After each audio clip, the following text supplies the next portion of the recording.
நான் வந்து இன்னைக்கு காலையில் டிஃபனுக்கு இடியாப்பம் தேங்காய் பால் தேங்காய் சட்னி செய்ய போகிறேன். இடியாப்பம் மாவு நான் இன்ஸ்டண்ட்டாக வீட்லேயே தயார் பண்ணி வச்சுருக்கேன். அரிசி கடைஞ்சி அரைச்சி காய போட்டு க்ளீன் பண்ணி அரைச்சிட்டு வந்து வச்சுருக்கேன். இதில் 2 கப்பு மாவு சேர்த்துக்கிறேன். நான் வந்து பச்சரிசி வந்து குழந்தைகளுக்கு பெரியவங்களுக்கு எல்லாத்துக்குமே ரொம்ப உடம்புக்கு நல்லது. பச்சரிசி மாவு தான், பச்சரிசி இன்ஸ்டன்ட் மாவு தான் வச்சுருக்கேன்.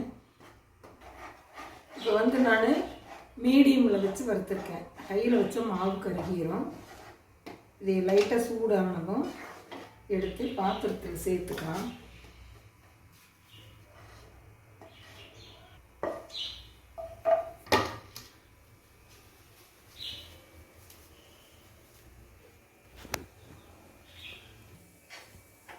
இப்போது இந்த மாவுக்கு தகுந்த உப்பு சேர்த்துக்கலாம். உப்பு சேர்த்து நல்லா கலந்து விட்டுட்டு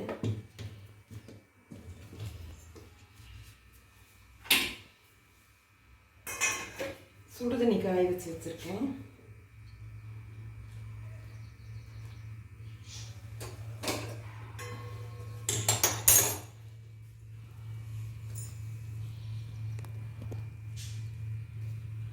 வேகமாக கலக்குனிங்கன்னா மாவு பறந்துடும் வெளியில். கொஞ்சம் மெதுவாக ஃபஸ்ட்டு கலக்கிட்டு அப்புறம் கலக்கி. மாவு வந்து இந்த அளவுக்கு பிணைஞ்சாச்சு. நீங்கள் யார் கெஸ்ட்டு வர்றாங்கன்னு சொன்னால் அவங்கள வாங்கன்னு கேட்டுட்டு நீங்கள் உடனடியாக இதை ரெடி பண்ணிடலாம். இட்லி ஒன்றில் ஒரு தட்டில் ஊற்றிட்டு இடியாப்பம் ஒரு தட்டில் கூட புழிஞ்சிக்கலாம். அது கொஞ்சம் இது கொஞ்சம் வச்சுக்கலாம்.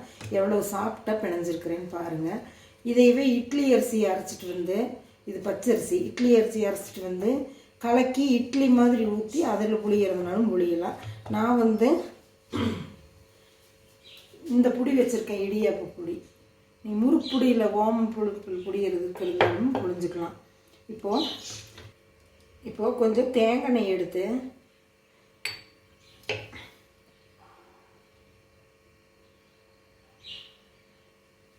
இதில் கொஞ்சம் விட்டுட்டோன்னா புளியறக்கு ஈஸியாக வரும் நமக்கு.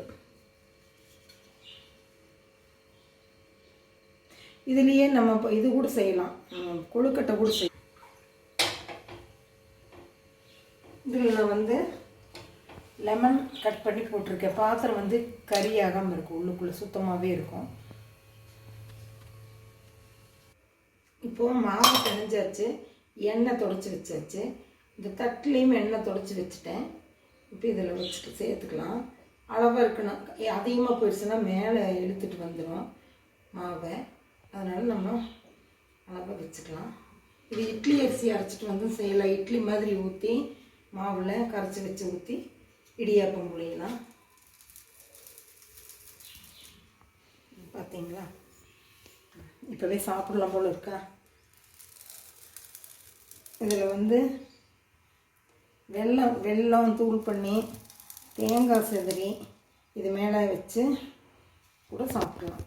தேங்காய் பால்ட்டு இதுக்கு பெஸ்ட்டு காமெடி. இடியாப்பம் புளிஞ்சாச்சு. எவ்வளவு தட்டு இருந்தாலும் அவ்வளோ வைக்கணும் வச்சுக்கலாம். நீங்கள் நார்மலான இட்லி பானையில் வச்சாலும் வைக்கலாம். இல்லைன்னா இட்லி பானையில் பிளேட் வச்சு ஒரே ரவுண்டாக புளிஞ்சு தாளிக்கிறதுக்குன்னா எடுத்துக்கலாம். இது வந்து நான் தேங்காய் பால் தொட்டு சாப்பிட்றதுக்காக இட்லி மாதிரி வச்சுருக்கேன். இது வந்து சுடுதண்ணி ஊற்றி பிணைஞ்சிருக்கிறதுனால சீக்கிரமாக வெந்துடும். 5 நிமிஷத்தில் எடுத்துடலாம்.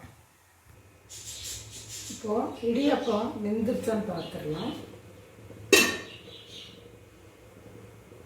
இடியாப்பம் வெந்துருச்சு.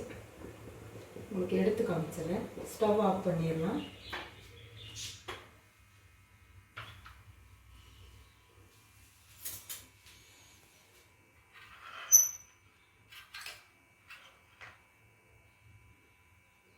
பாருங்கள் எவ்வளவு பஞ்சாட்ட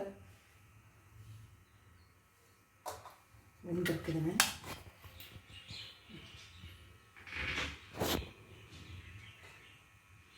எல்லா தட்டத்தில் இருக்கிறதும் எடுத்து இதில் சேர்த்துடலாம். ஹார்பரில் பிடிச்சிருந்தால் லைக் பண்ணுங்கள், ஷேர் பண்ணுங்கள், சப்ஸ்கிரைப் பண்ணுங்கள், பெல் பட்டன் அமுத்துங்க. தேங்க்யூ.